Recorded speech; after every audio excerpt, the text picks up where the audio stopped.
Everybody remembers their first experience of the E30 M3, and the most amazing thing for me about that experience is here I am 20 odd years later driving this very, very early example, which is one of the first 500 produced, and that experience is still the same today. It still makes me smile just as much. It still feels just as special as it did when I was a lot younger.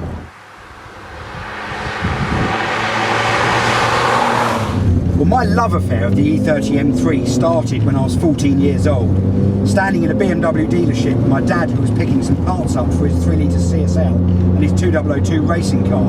And they had, in 1986, a black silver E30 M3, which would have been similar as this car, one of the very, very first. And I fell in love with it that day. And I think if you'd said to me that day that one day, Barney, not just will you own many of those cars, but you'll be competing in them in motorsport as well, I think I'd have thought people were mad. But what amazes me about the car is over the years I've been lucky enough to compete in many E30 M3 in many different motor races, whether it's Nürburgring, Spa, Brands Hatch, Zolder, Hockenheim, all those places. Whether it be a Group N M3, a Group A car, a DTM spec car.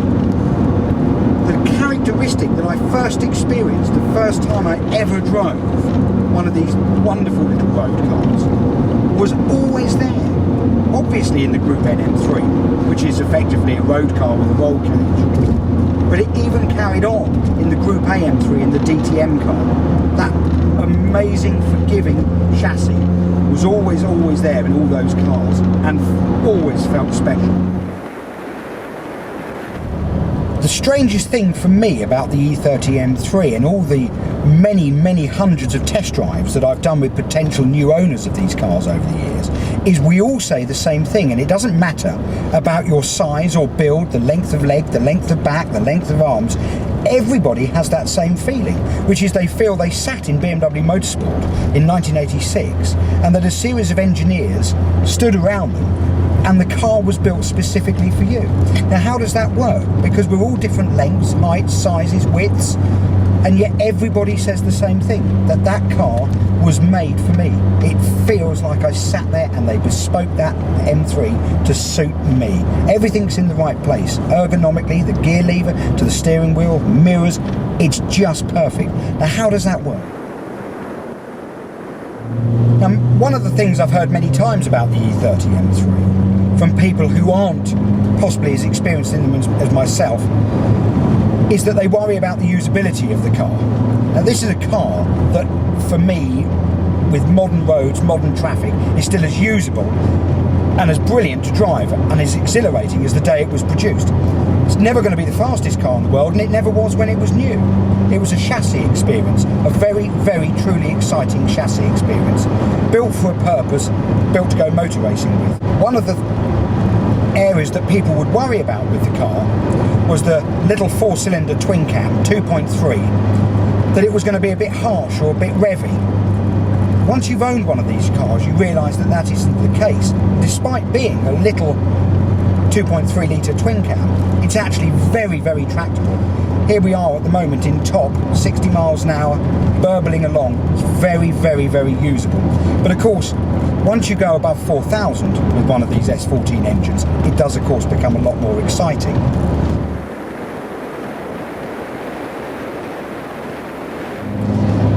The close ratio Trag 265 that was used in the E30 M3 wasn't new to BMW. It had been used in the E12 M535 and E28 M535s.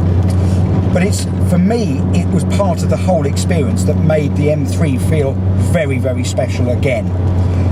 Lovely, lovely dogleg first. Through to second, it would just guide itself through. Because of that gearbox, people worried about cruising longer distance, maybe trips from here to the Nürburgring, etc., sitting on motorways, because the Trag 265 did have a 1-to-1 top. But again, until you've owned one, you don't realise how very, very usable the E30 M3 was. Obviously the ratio that was chosen for the road car, for the final drive, the differential also made, which was 3.25 to 1 on this early example, changing to 3.15 on Sport Evolutions, the later 2.5 litre version. But the diff was quite a long ratio, so it did make it usable. But what is nice about the M3, that in the middle of all those ratios, they are stacked very nicely together. So once you are over 4,000 RPM, it's very easy to keep this car on cam. Now, all these early homologation E30 M3s, the first generation, were produced on 15-inch wheels with a 205/55/15 tyre. And it's a personal thing, but for me, these early cars have always felt the most suited to UK roads. Our UK roads are very bumpy, lots of potholes, and these early cars, especially with the ones with the 15-inch wheels, had such a supple chassis. Bumps, undulations were just absorbed, which gave that car an amazing feeling of grip, especially in the wet. You know, when driving a lot of modern high-performance cars on run-flat tyres, very low profile, very hard suspension, I actually find a lot of those as a road car very skittish in the wet and very nervous. Whereas with the supple suspension of this E30 M3, it just digs in and grips.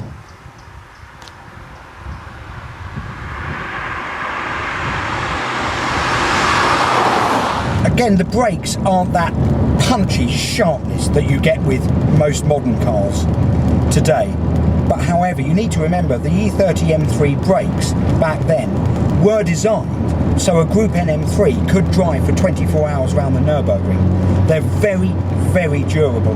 And for me, they're not under-braked. I'm not a heavy user of brakes, even when I'm racing my Group N M3, and I would leave well alone.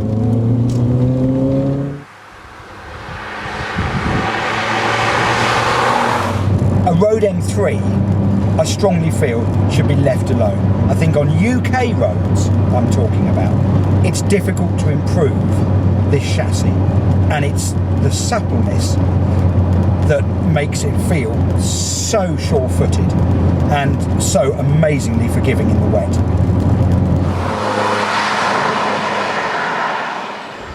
The E30 M3 benefited from a quicker rack than its standard 3 Series, i.e. 325, which just gave the steering that amazing feeling. Not twitchy, not nervous, but just wonderfully positive.